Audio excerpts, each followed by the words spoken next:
మన కార్యకర్తల్ని వాళ్ళ ఇంటికి వెళ్ళి కలిసి వాళ్ళు పార్టీనే కాదు మన కుటుంబం కూడా మనం ఎప్పుడు వాళ్ళకి అండగా ఉంటామని తెలియజేయమన్నారు.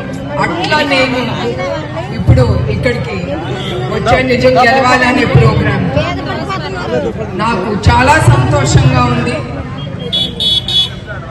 ఇక్కడికి వచ్చి ప్రతి ఒక్క కార్యకర్తని ప్రజల్ని కలుసుకోవటం నాకు చాలా సంతోషంగా ఉంది. అట్లానే బాధగా కూడా ఉంది. ఎందుకంటే ఈ పరిస్థితిలో కొంతమంది కార్యకర్తల కుటుంబాన్ని కలవాల్సి వస్తుందని.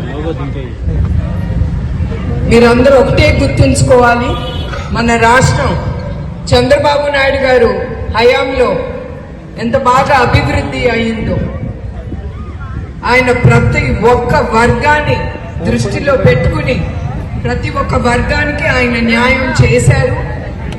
ఆయన ఏ వర్గాన్ని వదలలేదు. చాలా పథకాలు ఆ వర్గానికి తీసుకొచ్చిన తర్వాత వాళ్ళు సుఖ సంతోషాలతో ఉండాలి. ఆ పథకం తీసుకొస్తే వాళ్ళు అట్లానే మన రాష్ట్రం కూడా ముందుకెళ్ళి అభివృద్ధి చెందుతుందని ఆ పథకాలని ప్రతి వర్గానికి తీసుకొచ్చారు. తర్వాత చింతలపూడి ప్రాజెక్ట్ కూడా చంద్రబాబు నాయుడు గారు మన రైతుల కోసం ప్రజల కోసం ఈ ప్రాంతానికి తీసుకొచ్చారు. అప్పుడు 330 కోట్లు ఖర్చు పెట్టారు ఆ ప్రాజెక్ట్కి. దాని తర్వాత ఈ గవర్నమెంట్ వచ్చి ఒక్క రూపాయి కూడా ఖర్చు పెట్టకుండా అక్కడితో ఆపేసింది.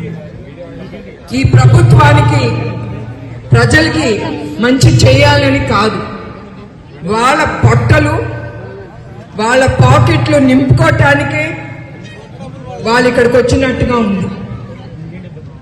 ప్రజలు గెలిపించామంటే వాళ్ళు ఎప్పుడు ప్రజల కోసం వాళ్ళు అభివృద్ధి రాష్ట్రానికి సుఖ సంతోషాలు తీసుకురావాలి. మీకు తెలుసు, ఈ ప్రభుత్వం వచ్చిన తర్వాత దేంట్లో అండి ఈ రాష్ట్రం గొప్ప పేరు వచ్చింది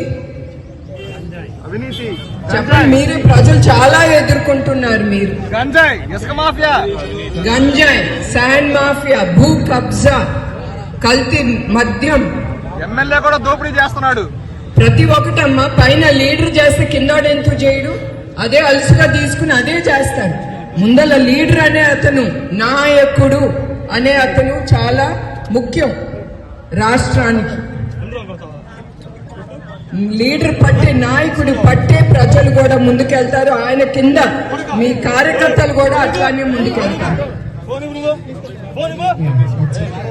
ఐ డోంట్ కేర్. అట్లానే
బయట